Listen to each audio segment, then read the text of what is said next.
Olá você, telespectadora, olá você, telespectador da TV Cultura. A partir de agora você acompanha a edição desta quinta-feira, 29 de agosto de 2024, do Opinião Litoral. Vão participar analisando as situações, as notícias, os fatos, os acontecimentos com você, o economista Sérgio Rodrigues e o assistente social, pesquisador Odair Dias Filho, os dois também são professores. A gente vai começar com uma questão que eu acho particularmente interessante. O alfabeto já acabou, mas no Z ele acaba, mas as gerações continuam nascendo. Vamos ver como é que fica isso. Jéssica tem 23 anos, é analista de comunicação para mídias. Foi contratada depois do estágio na empresa que ela escolheu para trabalhar. O amor por cosméticos. Eu cresci sendo uma mulher preta e em 2015, 2016 não existia tanto cosmético para pessoas da minha pele. Eu trabalhei duro, estudei muito, eu fiz farmácia por 5 anos para justamente entender de cosméticos e um dia estar ali na frente e pensar em várias pessoas que se sentem não acolhidas, sabe? Jéssica faz parte da chamada geração Z, os nascidos entre 1997 e 2010. São jovens que estão ingressando no mercado e provocando mudanças profundas na forma como as empresas lidam com eles. Para atrair esses profissionais, os processos seletivos estão mais ágeis, com o uso de tecnologia. O grupo já representa cerca de 2 bilhões de pessoas no mundo e até 2025 vai ocupar cerca de 27% dos postos de trabalho. A gente sempre pode aprender com o diferente. A gente sempre pode aprender bastante. Então, de um lado também, a gente tem pessoas com uma experiência profissional, porque passaram por várias coisas, e de um outro lado, nós temos novos profissionais que estão dispostos a viver novas coisas e que se comportam de uma forma diferente como a gente se comportava no início de carreira. Então, eu gosto muito da integração. Eu acredito que é possível. A gente falou que o alfabeto acabou, Sérgio, porque geração Z, qual é a próxima depois, né? E esses novos comportamentos profissionais são característicos das gerações que vão chegando, né? A tecnologia muda a maneira da gente se relacionar socialmente, profissionalmente também, né? Boa tarde. Boa tarde. Boa tarde a todos os telespectadores. Então, Paulinho, essa situação do jovem, ela é bastante complexa, né? Quando a gente vê, por exemplo, a faixa de desemprego, né, do jovem, ela está na faixa de 14%, muito acima dos 5,8% que é geral, né? 6,7%? Alguma coisa vai por aí. Os dados que vão vir nessa semana do IBGE, da pesquisa PNAD, do IBGE, dão um desemprego de 6,7%, é o menor desde muito tempo, né? Mas nos jovens, maior. É maior, a do jovem é maior. E a gente tem a questão do desalento, né, que não entra, né? É aquele jovem que não procura mais emprego, já desistiu, né? Então, o problema é muito maior do que aparentemente aparece.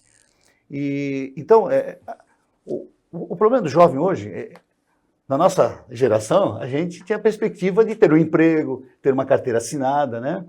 E hoje esse jovem já não tem mais essa esperança, né? Está muito desesperançoso em relação a ter um emprego fixo, né? E até saiu uma pesquisa recente dizendo que o trabalhador demanda ter uma carteira e um emprego mais estável. E hoje cada vez é mais instável, né? Até vamos falar, eu assisti um vídeo do Galípolo, né, que agora está sendo indicado para o Banco Central, ele colocando a grande preocupação dele com a questão da recolocação de jovens, né, no mercado de trabalho. Então nós temos o jovem que não está preparado, não está recebendo a educação e a formação necessária para o mercado de trabalho que se apresenta, né, e nós temos aquele jovem que entra no mercado de trabalho, mas com uma certa instabilidade, né? Então, não é mais aquele jovem que vai para o trabalho, entra numa empresa, vai ficar lá 10, 20 anos trabalhando naquela empresa. Ele vai ficar lá alguns meses, vai mudar de empresa. Então, isso gera uma instabilidade muito grande para o jovem, né? Então, é uma situação difícil e a gente precisa olhar desde o início da formação dele, né?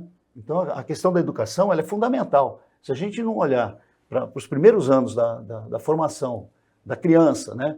por exemplo, 0 a 6 anos, é quando se forma, né, biopsicossocialmente a criança. Então a criança precisa, é ali que ela vai ganhar capacidade, possibilidade de se desenvolver adequadamente. Se ela não tiver uma alimentação adequada e um desenvolvimento adequado nessa faixa, ela vai ter problemas para o resto da vida, né?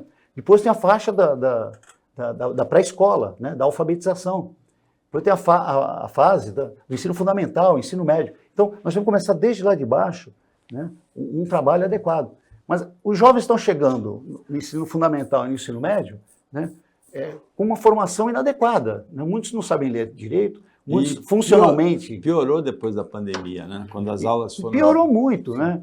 E aí o pessoal, até quero fazer uma defesa, porque o pessoal põe culpa na progressão automática, né? Que seria aprovação automática, né?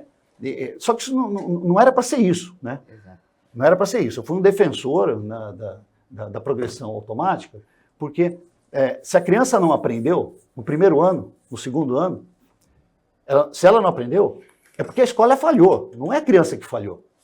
A escola, de alguma maneira, não conseguiu atender aos seus objetivos de formação daquela criança. E aí a gente penaliza a criança.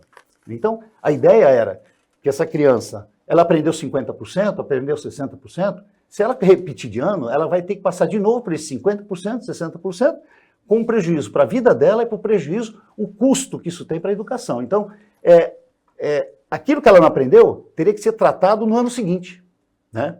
Essa era a lógica. A escola teria que estar preparada para a recuperação desse aluno naquilo que ele não aprendeu, né? Não era aprovação, mas virou aprovação automática. Essa questão da aprovação, ela ficou completamente distorcida. Exato. E reprovada, né, Odair? É uma questão complexa, né? Porque progressão... Boa tarde, obrigado, meu Paulo, obrigado. Boa tarde aos telespectadores, obrigado pelo convite. É muito importante colocar isso, porque progressão continuada não é aprovação automática, né?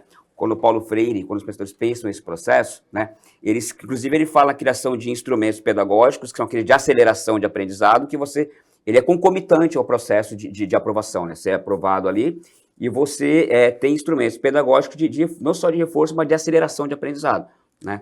Mas, voltando para essa questão geracional, Paulo, tem uma coisa muito interessante, né?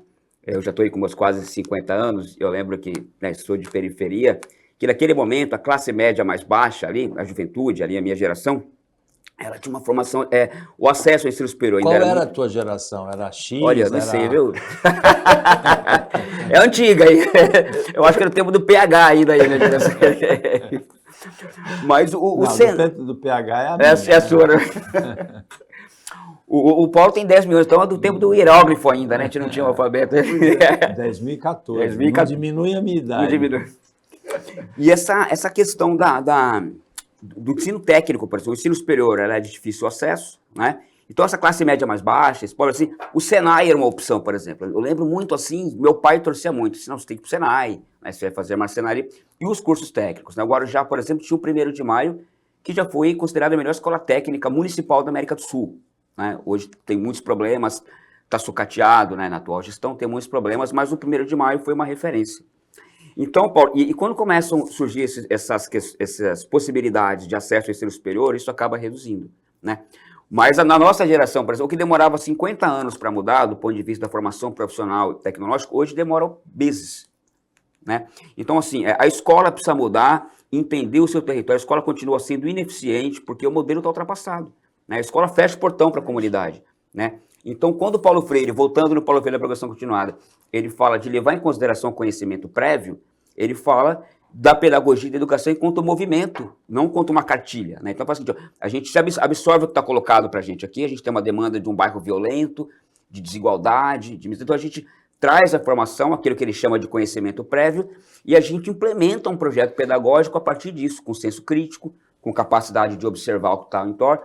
Então, assim, se a gente não consegue fazer o jovem observar o que está em volta dele, né, e continua em uma educação estática e pseudo-positivista, como a gente tem hoje, a gente não vai avançar nesse processo.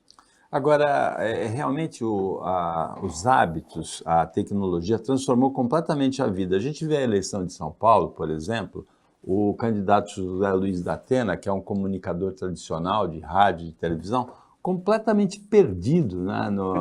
Não se acostuma a falar em 1 minuto, resumir um assunto. que alguém que lida com rede social, que o X, o Twitter, né, que talvez saia do Brasil, eram 140 toques, né, agora 280, né, o recorte, que é muito rápido, ele toma um banho do Pablo Marçal, que é um comunicador moderno, né? A escola também passa por esse processo, do mesmo jeito que a vida toda, né? Então, Paulinho, eu dei um curso para jovens, um projeto social recentemente, e eu estava conversando com eles, né? E eles tudo no celular, sabe? Todos eles, chegou uma hora, estavam todos com o celular. E eu parei a aula, falei, olha, dá para a gente conversar um pouquinho, largar o celular um pouquinho e tal, e a gente falar sobre a aula. Aí um aluno falou assim, mas nós estamos falando da aula, nós estamos conversando um entre o outro. Eles estavam conversando entre eles pelo celular. Eu falei, então vocês estão falando até de mim? Ele falou, sim. Eu falei, mas vocês estão me excluindo da conversa. E aí eu abri um diálogo com eles. Sim. Mas foi muito interessante, ele falou, nós estamos prestando atenção na aula, nós estamos conversando. Então, olha que coisa, né? Aí eu fiz toda uma conversa com eles, da importância deles dialogarem, entre eles ali, até para se desenvolver, né? O relacionamento, né? As relações, né? Porque é um outro universo, né? É um outro universo. O Odair está falando das escolas não estarem preparadas, elas absolutamente não estão mesmo preparadas, né? Eu trabalhei muito tempo com educação e a lógica é a seguinte, se a criança e o adolescente não gostam da escola, é porque a escola não está atendendo suas expectativas, né? Não é o aluno. A tendência é colocar sempre a culpa no aluno. Os alunos são vagabundos, são malandros, não querem saber violentos. a Nem escola sempre tem o que atrair. adolescente gosta da comida que o pai e a mãe mandam comer, mas ela é a mais saudável. Muitas vezes é a mais saudável, né? Algumas coisas o adolescente e a criança não pode escolher por eles mesmos esse caminho, né? Agora, tem o que o Odair falou de uma coisa interessante, da gente olhar o entorno, que é o método Paulo Freire, né? De adaptação à realidade, alfabetização, é um método principalmente de alfabetização, Sim. né? A partir do senso crítico de quem vive a realidade do local. Hoje, a gente vê o empreendedorismo sendo estimulado, as pessoas indo para a pejotização e ninguém preocupado com a aposentadoria no futuro. Exato. Mas essa hora vai chegar, essa reflexão é uma reflexão que precisa ser feita, né? Essa precarização que ela vem desde 2016, ela se aprofunda em 2016 com a reforma que o Michel Temer fez, né? E, inclusive, era uma reforma tão perversa, por exemplo, que o STF derrubou uma das cláusulas que era a proibição da gestante trabalhar em lugar insalubre. Isso estava na reforma trabalhista, isso cai com o STF, né? Outras questões é essa trabalho intermitente, né? Você fica preso com vínculo empregatício e você não tem a garantia de um mínimo mensal. E esse processo todo. E um discurso, né, Paulo? É uma coisa que é interessante. Toda medida impopular, que o gestor, sabe que é impopular, ela é antecedida por um discurso.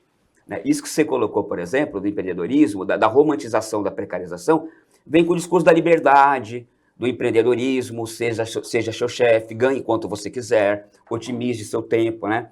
E tem um autor da Unicamp, que chama Ricardo Antunes, ele fala da uberização, né?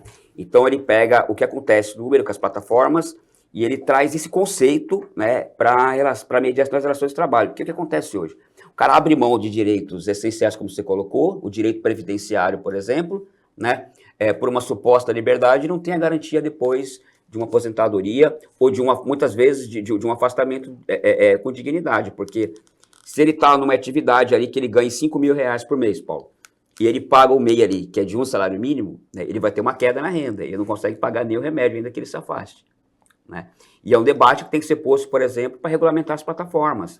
Né? A gente tem uma mobilização, a categoria bem dividida no Uber, por exemplo, mas entender que a segurança previdenciária, que se o cara bater o carro, né, ele vai ter, ainda que ele pague o MEI ali, ele vai ter uma queda vertiginosa da renda dele, né, e não vai conseguir suprir as necessidades, além de ter o patrimônio dele. Discussão bem interessante. O Opinião Litoral para o intervalo, mas é bem rapidinho, fica com a gente.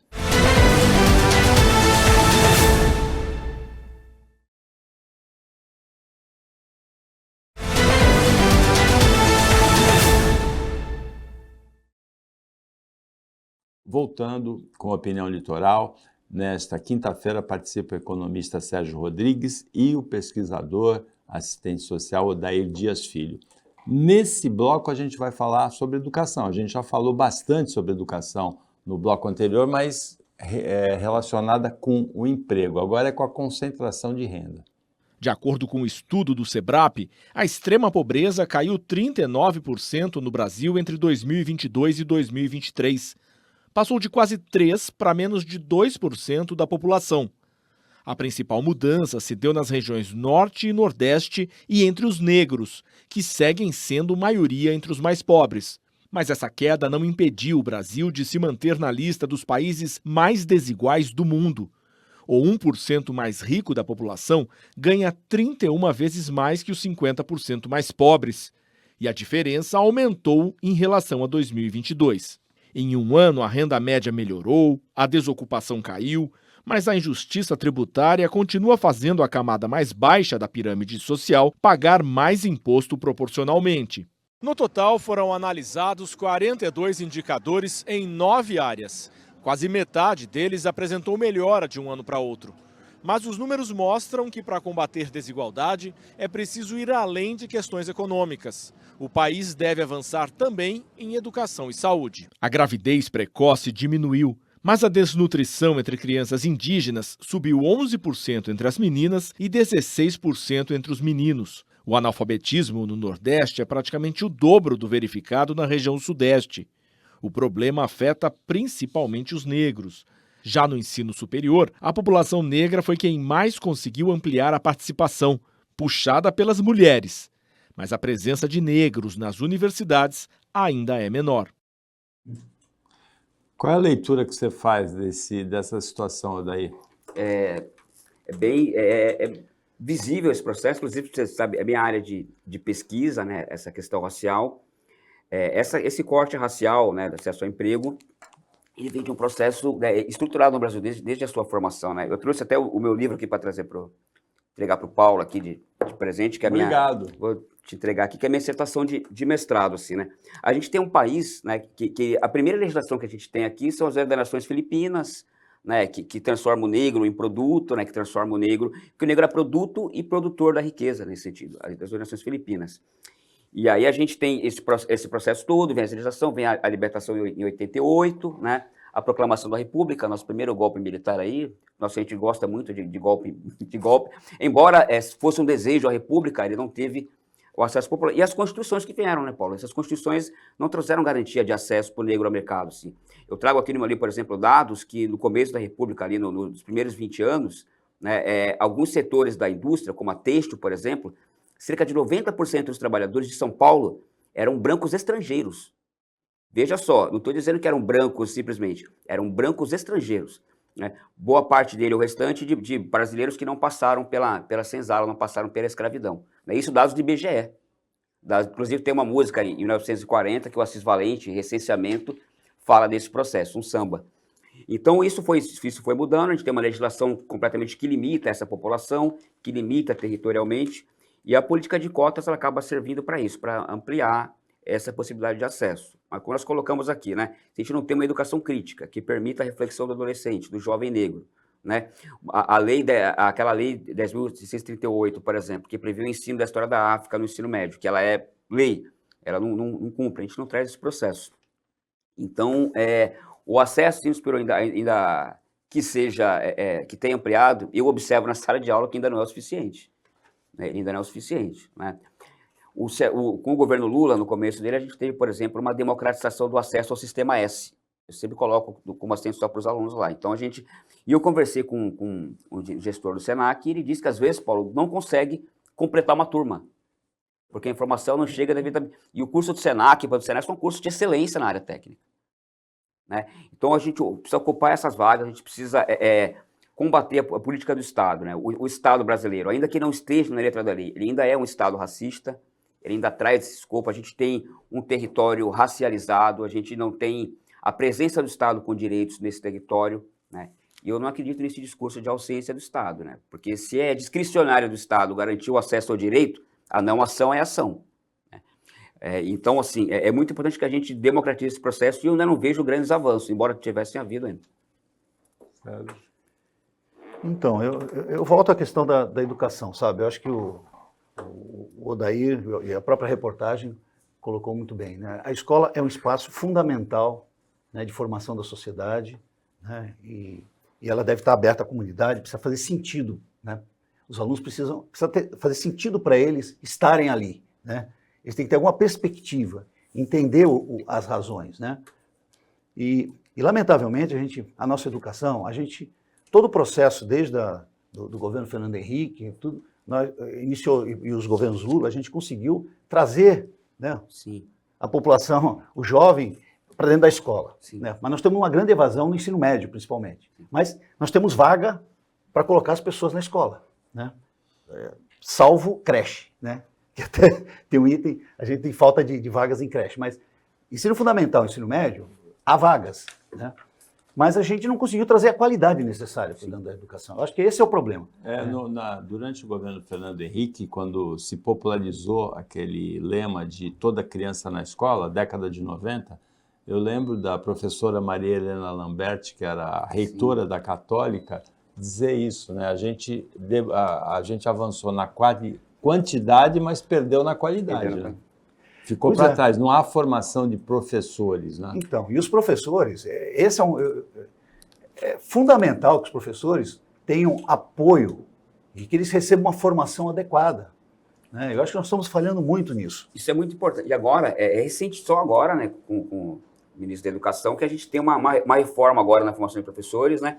Está congelado, por exemplo, a criação de novos cursos EAD, de licenciatura, e vai se criar um programa de estímulo à formação. E aqui não é um discurso contra a educação EAD, porque eu também dou aula no EAD, mas a importância de formar. Quantos cursos nós temos hoje na Baixada de professor presencial?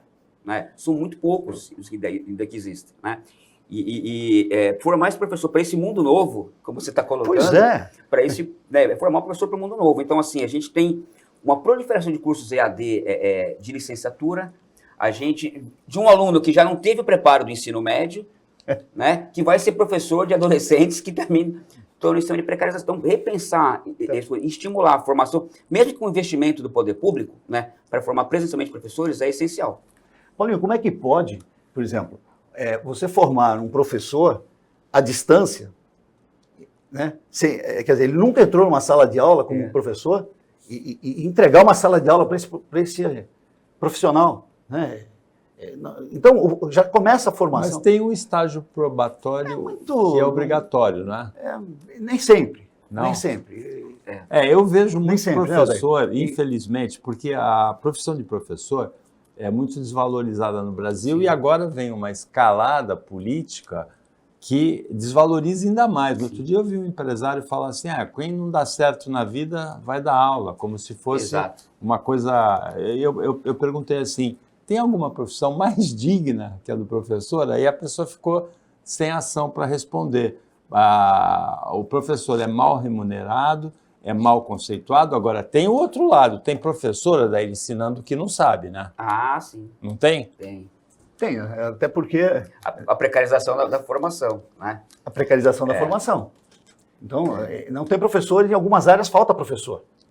Nós temos essa dificuldade também.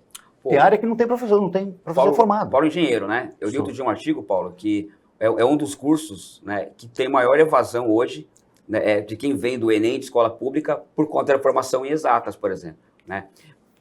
Engraçado que algumas profissões no Brasil, elas têm uma característica bem particular. O Darcy Ribeiro, no livro O Povo Brasileiro, ele fala de um fenômeno chamado bacharelismo. O que ele diz ali? Ele fala, quando começa a decair a ideia dos títulos de nobreza, né, e a burguesia vai lá, começa a comprar alguns papéis, quando começa a cair, a burguesia brasileira começa a mandar os filhos para o exterior para estudar. Né? E quais são as 3 profissões preferidas, né, que acabam levando esse título de doutor, ainda que não tenha ido para o doutorado? É o engenheiro, o advogado e o médico. Então, ele chama isso de bacharelismo. Então, ainda, né, no imaginário comum, popular, até por conta dos pais, é uma profissão que traz um sonho, assim, inclusive de ascensão econômica, de ascensão social, né? E é uma das profissões hoje em engenharia que foi para o Enem e vem no ensino médio, que tem uma evolução por conta do cara saber fazer uma equação de segundo grau. Não tem como cursar engenharia, né? Então.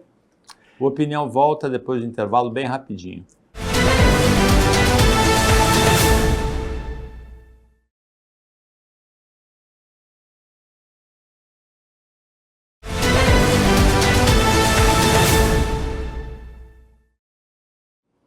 Voltando com o Opinião Litoral, que nesta quinta-feira tem analisando as notícias com você, o Odair Dias Filho, que é pesquisador, que é assistente social, o Sérgio Rodrigues, que é economista.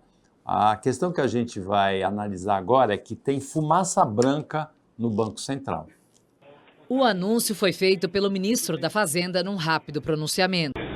O presidente da República me incumbiu de fazer um comunicado aqui, de que hoje ele está encaminhando ao Senado Federal, o presidente Pacheco e para o senador Vanderlan, presidente da CAI, o indicado dele para a presidência do Banco Central, que vem a ser o Gabriel Galípolo, que hoje ocupa a diretoria de política monetária do banco.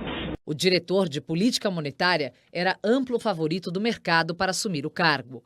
Galípolo acumula experiências nos setores público e privado. Foi uma das figuras-chave como interlocutor do então candidato à presidência, Lula, com o setor financeiro. Se for aprovado pelo Senado, irá substituir Roberto Campos Neto, que foi duramente criticado pelo presidente por causa da taxa de juros. É uma honra enorme, uma grande responsabilidade e eu estou muito contente. Agradeço a vocês e não vou responder nenhuma pergunta em respeito ao processo e à institucionalidade. Obrigado, gente. Tem dois aspectos aí interessantes, você é economista, Sérgio. Uma, que o Gabriel Galípolo, embora indicado para o Banco Central pelo Lula, ele votou pela manutenção da taxa de juros junto com o Roberto Campos Neto. Todo mundo sabe que ele votou porque foi unânime a decisão. E a outra, uma manifestação interessante ontem também, do ex-presidente do Banco Central, Armínio Fraga. Ele falou que ele teme um retrocesso ao tempo da Dilma, em que os juros foram baixados por uma decisão política. Então tem o mercado, de um lado, tranquilo, com um interlocutor que fala a língua da iniciativa privada, da empresa, mas também esse temor manifestado ontem pelo Armínio Fraga.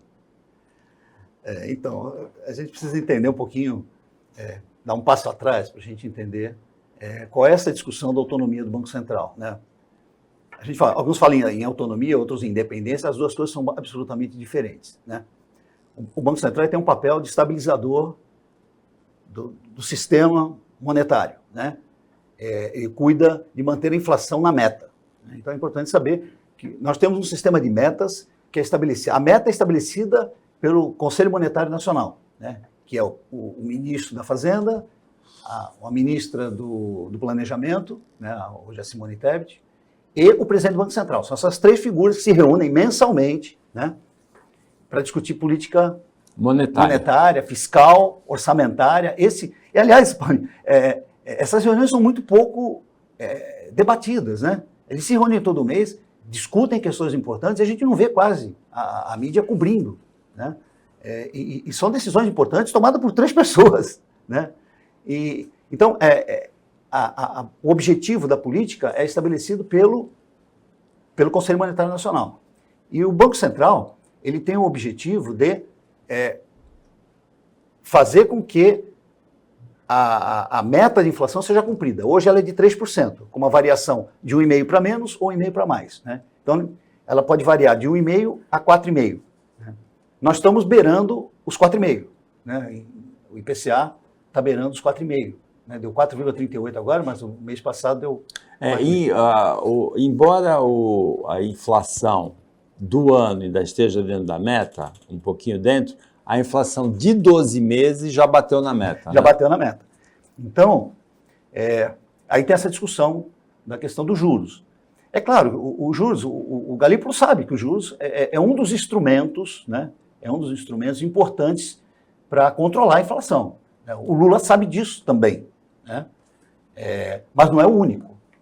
Então, o que eu vejo, eu acho que o Galípolo está atento.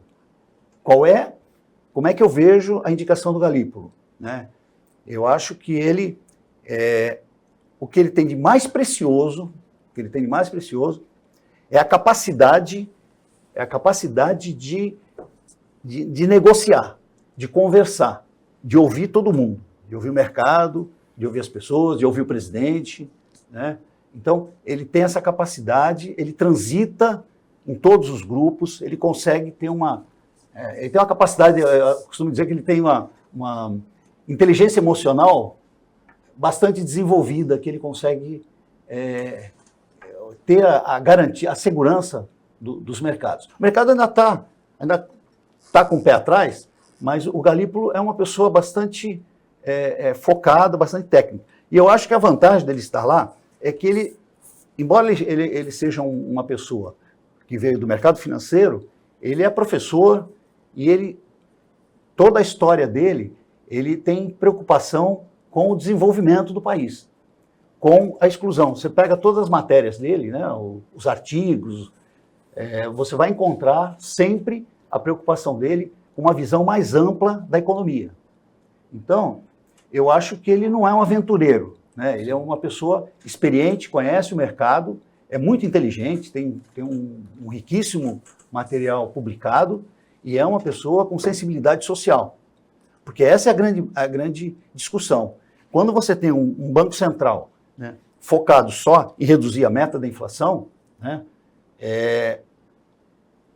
é uma decisão técnica, mas ela tem repercussão política muito forte, né? Então as decisões, se o Banco Central toma decisões só focado no técnico, né, ele pode ser eficiente e chegar na inflação, na meta de inflação, né? Mas ele pode criar consequências políticas muito graves. E isso leva o presidente da República, que foi eleito, né, a se manifestar. É o que a gente tem visto, esse processo na Argentina, né, com as decisões do Javier Milei referentes à economia, com uma preocupação exclusivamente técnica nos números, sem pensar muito na população, né? Pois é, aí a gente fica muito complicado. Então, o Banco Central, ele cuida da política monetária, né? E a política monetária é que cuida da moeda, do dinheiro, do crédito, né? E a política fiscal, ela fica com o governo federal, né? E aí, quando essas políticas não se conversam, se o governo estiver trabalhando a política fiscal de um jeito e a monetária para o outro, uma atrapalha a outra. Não há um equilíbrio, né?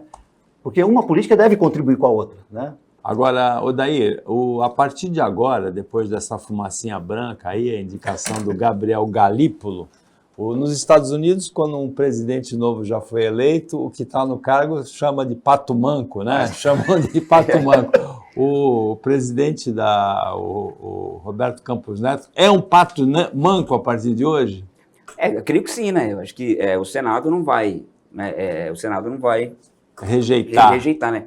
Agora, uma coisa interessante, né, pegando a sua fala, Paulo, que trouxe o Armínio Fraga e o Sérgio, né? Esse discurso que ele é extremamente complicado de separar o técnico do político, né? Porque, por exemplo, quando a gente fala a peça orçamentária, né, ela é a composição daquilo que a princípio é prioritário. E aí a gente volta na taxa Selic, né, porque é esse juros que vai determinar o endividamento público, né, a questão monetária e tal. Então a gente tem um fundo público que o dinheiro está tudo ali. E aí, quando você desenvolve a peça orçamentária que você manda, ela não é uma peça técnica, ela é política, né? Porque ela determina as prioridades do presidente da República. Então, quando o presidente da República vê as suas prioridades de ação ali impactadas por um discurso de tecnicismo, que era também o discurso da Dilma, vamos colocar aqui, em alguns momentos, né? Isso realmente vai trazer essas questões. E é muito importante a gente atentar para isso, né? O Armínio Fraga e outra, né? Não tem grandes divergências entre o Galípolo e o Campos Neto. Ele votou junto, né? Aquela dos 10,7, a manutenção dos juros, essa questão. Agora, atentar para o endividamento da dívida pública, né? E aí a gente volta, depois avança para a questão do dólar, que mesmo com toda a instabilidade ainda é o principal lastro desse processo todo. Mas estou colocando isso porque você olha para a composição do Conselho Monetário Nacional, por exemplo, que é planejamento, Banco Central e Fazenda, né? Ela é política, e ela está ali, porque quem vai discutir? Né? A viabilidade, né, econômica da implementação de um programa, né, de um projeto de desenvolvimento que pode ser viabilizado por esse processo todo. Por isso que eu ainda, Paulo, hoje eu confesso, né, que ainda hoje eu me posiciono contra, por exemplo, a autonomia do Banco Central, né? Teria que ter uma transição para chegar nesse momento? Não sei, mas assim, conseguir, né, porque é uma questão que é conceitual, né? Fazer um discurso meramente técnico, né? E aí a gente volta lá, a consequência disso, na PEC 95 do Temer, por exemplo, né? O congelamento por 20 anos do gasto público, né? E outra, vamos pegar um exemplo internacional, vamos lembrar da crise na Grécia, né, para aquele programa intenso de austeridade, quando a Grécia estava quase quebrada, justamente nessa perspectiva. E hoje a Argentina. A Grécia tentou acompanhar o passo de quem tinha a perna muito mais comprida que a dela, né, que é nos outros países da União Europeia. Agora, a tendência do Galípolo, a situação que fica, o Roberto Campos Neto depois da sindicação, a gente vai poder sentir isso agora no meio de setembro, quando tem a reunião do Copom para decidir a taxa Selic, né, nos dias 17 e 18. Até lá é mais especulação, é mais expectativa. A Opinião volta para o último bloco, depois do próximo intervalo.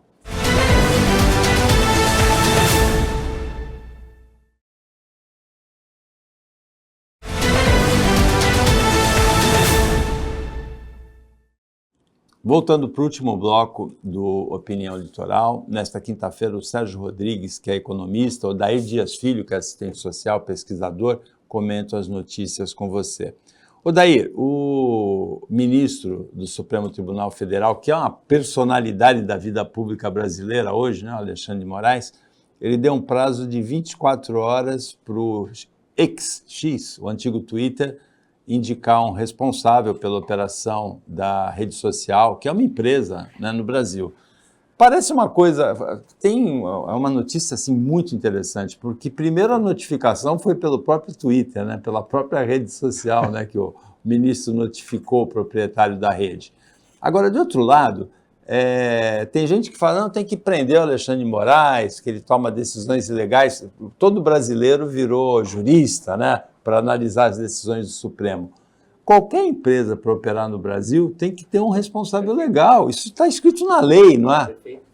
E é bem interessante, né? Porque essa ideia de polarização, né, a gente acaba reproduzindo isso, e é um contraponto ao próprio discurso de, por exemplo, de soberania, de patriotismo, né? Quer dizer que uma empresa privada vai chegar num país e fazer o que quer sem ter um responsável, até porque a ação, né, de uma plataforma contra o X, contra o Twitter, impacta diretamente na questão política. Então, acho que mais uma vez o Alexandre de Moraes, ele acertou, né, simplesmente cumprir a lei, não é vontade dele, é o cumprimento da lei, né, ele está ali para ser um guardião da Constituição, né, e isso não é só, e na verdade esse processo não é só no Twitter, como a gente falou um pouco antes da Uber, é também com o Uber também, né, com a garantia mínima de direitos ali, mas o Twitter hoje, ele impacta diretamente na formação da opinião pública, né, é uma empresa privada, e como qualquer empresa brasileira, tem que estar legalmente constituída, né? Então, as redes sociais viraram um problemaço, né? Um problemaço. A gente tem uma dificuldade, nós estamos com uma dificuldade muito grande em lidar com as redes sociais, né? A gente precisa de uma legislação, eleitoralmente, por exemplo, a gente vê que o Tribunal Superior Eleitoral ainda funciona analogicamente, nós estamos no tempo digital, então nós não temos... As leis que a gente tem hoje aprovadas para a regulação do funcionamento das redes sociais são leis que não têm a velocidade necessária, né? Não consegue punir, né? Não consegue impedir, né, a utilização inadequada das redes sociais, né? Não tem a velocidade para isso, né? Vamos ver o Marçal, São Paulo, fechou a rede dele, ele abre outra, fecha uma, ele abre outra, e ele lança, e quando a justiça chega, o estrago já está feito. Né? Em questão de segundos, minutos, você destrói a vida de uma pessoa, você destrói uma reputação, você planta uma mentira, e depois não adianta, já está plantado. Né? Infelizmente, como o Odair falou aqui, né, nós não temos uma educação crítica. Infelizmente, as pessoas aceitam o que vem pela rede social, parece que é verdade. E causa um desequilíbrio na disputa eleitoral. Um desequilíbrio na disputa eleitoral. Desequilíbrio. Ele abriu uma conta nova que já tem milhões de seguidores do dia para a noite. Né, ele confessou que tem 4 mil jovens trabalhando para ele, replicando. Né? E assim, o X a gente sabe que foi criada, ele não é para dar lucro, aquilo é para fazer política. Né? Política da direita no mundo todo. Eles não escondem isso. Então, o X virou um problema. Né? É uma rede social das mais problemáticas. E que quer ficar fora do controle da lei. Né? Nós aqui, no Opinião, a gente tem defendido a ideia e é a ideia que a gente tem, de que não precisa regulamentação de rede social, precisa aplicação da lei, ou seja, não vedar o anonimato, né? Cada um responda pela sua conta, com RG, com CPF, com endereço, e que a lei seja aplicada. Agora, essa solução, eu reconheço que é uma solução simplista, porque o Odair tocou num ponto que é importante, o Sérgio, aliás, tocou. A enxurrada de ações criminosas, difamatórias, injuriosas nas redes sociais, é impossível a gente ter um sistema judiciário com a agilidade necessária para julgar isso. Então, a regulamentação deve ser simples, porque senão resvala para censura, identificação do usuário, do responsável pela conta, RG, CPF, endereço. Endereço, inclusive, que é o que o Alexandre de Moraes cobra do Twitter. Cobra do Twitter. Né? Mas, do responsável pelo Twitter. Mas a gente nenhum país do mundo vai ter um sistema judiciário capaz de julgar com agilidade a enxurrada de crimes cibernéticos. A gente tem as legislações. Né? O Brasil tem hoje, ele tem ainda precisa mudar, mas uma complexa legislação de proteção, né? Antirracista, contra o machismo, homofobia, de imagem, né? A grande questão é como se aplicar em tempo real, né? Por exemplo, o período eleitoral está aí. Até você aplicar, isso já causou um desequilíbrio, né? Vão voltar a uma salva, a acusação do Boulos de uso de drogas, né? Tal, né? Fez estrago, né? Como é que você reverte isso agora, né? É um problema, né? Complicado isso. Então, como é que você julga esse tema? Mas a legislação existe, como você colocou, Paulo. Né?